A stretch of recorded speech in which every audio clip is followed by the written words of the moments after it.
next one that I wanted to start off as a good talking point is in the Marvel realm.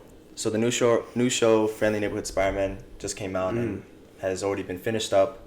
It's 10 episodes and introduces alternate take on Tom Holland's Spider-Man. I finished the show, and I can give you a quick rundown on what it's all about. It's a tight-lipped story, and it's a full circle, and it's great, and it sets up potential seasons as well. And I believe wholeheartedly that this could be better than the MCU Spider-Man if they landed. How do you feel as Spider-Man as a character, and do you feel as though the MCU hit it on the mark with his character or no? Because I know both of you haven't seen the show, but I still would like your take on it.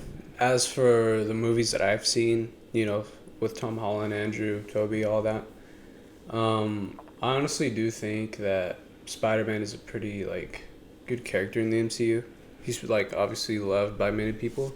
I don't think he's had, much character development, I guess, with Tom's Spider-Man specifically. And what about you, Sai? So I didn't know that this was 1-to-1 for the Tom Holland Spider-Man. So there's a lot of scenes in the show and in the actual Marvel universe, 1-for-1 shots of instead of Tony speaking to Aunt May, it's who is it? Norman Osborn. Norman Osborn in that same similar scene. Yeah. It's hey, I'm giving your nephew a chance to work for my company, and we're gonna do great things. And then he walks in, and it's wow, oh my God, it's you, mesmerized by whoever. Yeah. Okay, yeah. So with those being said, I can arguably say that they do address a lot of the concerns of what Tom Holland's rendition was. It was too heavily derived from Tony Stark, and a lot of his villains were just people that were from corporate, mad about the kin of their ex-boss. Yeah. What this show does really well, and it sets it up since the beginning. He is still a freshman. He's a kid.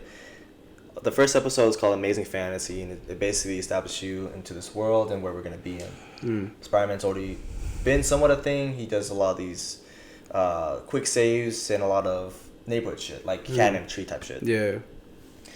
I give that one a solid 7, at least to introduce the world. It ends leading into the Parker Luck, where we get more of the cast of characters that we're gonna see in the show. Yeah. Lonnie, which is Tombstone. Spoilers, I guess. And Nico, which is another MCU character or Marvel character in the comics. A potential love interest that also plays a part as a Filipino hero as well that I didn't know in Marvel. But yeah, each episode adds another layer to Peter's character. Secret Identity Crisis is him coming to terms with being a high school kid or being Spider-Man. They just give him that school life that I wish we saw more of, and more neighborhood stuff being done instead of big galactic battles that are happening. Yeah. I feel like that's the problem with the Tom Holland Spider-Man. We don't really get to see the Peter Parker side. In his own movies we do, but it's I guess mostly just him in school, Yeah. The second one was them literally just taking a field trip to wherever it was. And Spider-Man's already the biggest thing that everyone's ever heard of. That's Because I still believe that Civil War Spider-Man from Captain America, the third one, Civil War, is a different interpretation to what his trilogy is, because of the two different directors. Friendly Neighborhood Spider-Man is what I feel like could have been what Peter Parker was in the Russo Brothers rendition.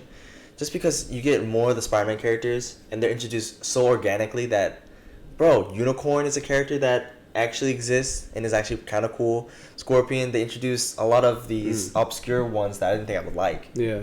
But I'm here advocating for that show, The game made me like Scorpion and stuff. The game has those villains that we don't really see.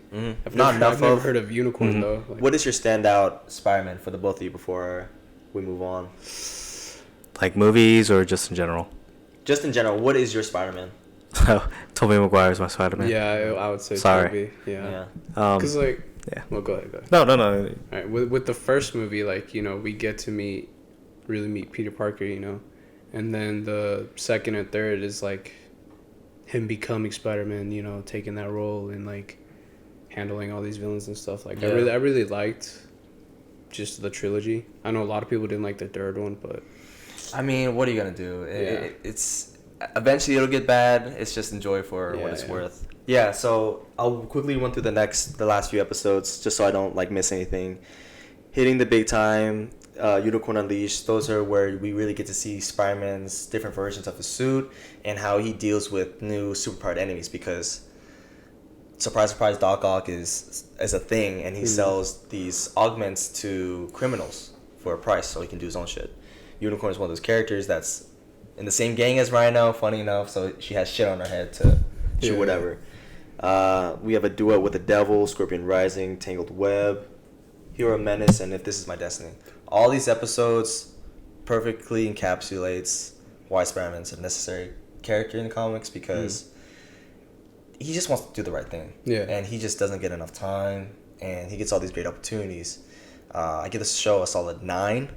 I'll go into detail if ever, is the case, but it's all a 9 based off my reasoning. I'd give it an 8. I've seen, for what I've seen, shows a lot of off the trailer. I really like the animation and stuff. Yeah. I feel like I would enjoy it, so an 8 as well. Okay. Based off the trailer. The next show that I feel like is a good one to end on, and Simon and I have watched this a lot too, is The Common Side Effect.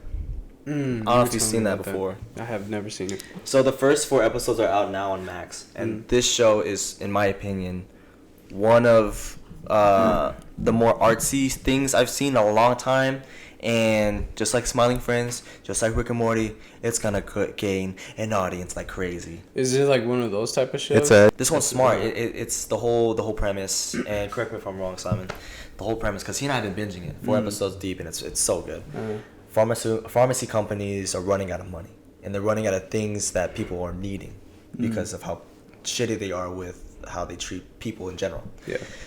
Main character is this smart guy, a botanist. Deals with plants. Award-winning. This dude dresses like a homeless guy. But specifically mushrooms. Specifically mushrooms. Oh, okay. He finds this plant that can heal any ailment. Shrooms. Gold. Looks like diamonds. Yeah. And so the bigwigs hear about it, and they want to kill him and harvest that before anyone else touches it, because once it gets out to the public, pharmacy companies around the world are going to lose so much revenue.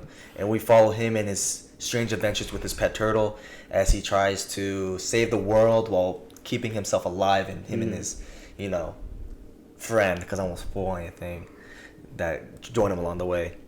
What did you think, Simon? At first it was just could be I thought it was could be a Pineapple Express. But then after that, it gets very deep into almost government conspiracy. Yeah. There's not an Illuminati thing, but there's he's being tracked by the DEA, who definitely shady shit. Dude, the art style, it's just it's so unique. It's very unique. It's animated, no? Okay. All right. Do you have any gripes with that show at all? Anything you could sell, Eric? No, it's a very good show to watch. There is just one thing I don't like about it. There is a buddy cop two DEA agents. Dude, they're funny as shit, bro. Okay. There's reminds you of Aubrey Plaza. A lady and a guy. Scott Pilgrim. The guy is a black dude. He's fun. He's funny. He's fun. Yeah. He's serious sometimes. The lady is the one who I have issues with. Yeah. She's very monotoned. Yeah. So she'll I don't know how to describe the way she talks. She'll talk like this, dude, and then very unexcited. Yeah, just stuff happens to her. Like Bobby Altoff, I guess. Her character. It's similar. Yeah. It's a little bit more talent. Yeah, no. It's been such a long time where I've watched something where I don't need to have a fuck ton of lore to keep up with. Yeah. Okay. Because I think in the market right now, people are so obsessed with these long format shows. White Lotus, Peaky Blinders, these long formats where you kind of need to do your homework ahead of time to keep up with what is going on. This is a show you guys can watch, bro, and turn your brain off and just enjoy good visuals, because nowadays entertainment's so subjective, and I feel like we need newer ideas flooding us instead of another Bob's Burger clone or another Family Guy show. Okay. Yeah. If that makes sense. I give it a solid 10. Or, sorry, 9. Solid 10. That's this far, 4 episodes deep, 9. It's too early to give it a 10. Yeah. I'll give it a 9. I'm wondering to see what Okay. how the season's gonna end. What is it called?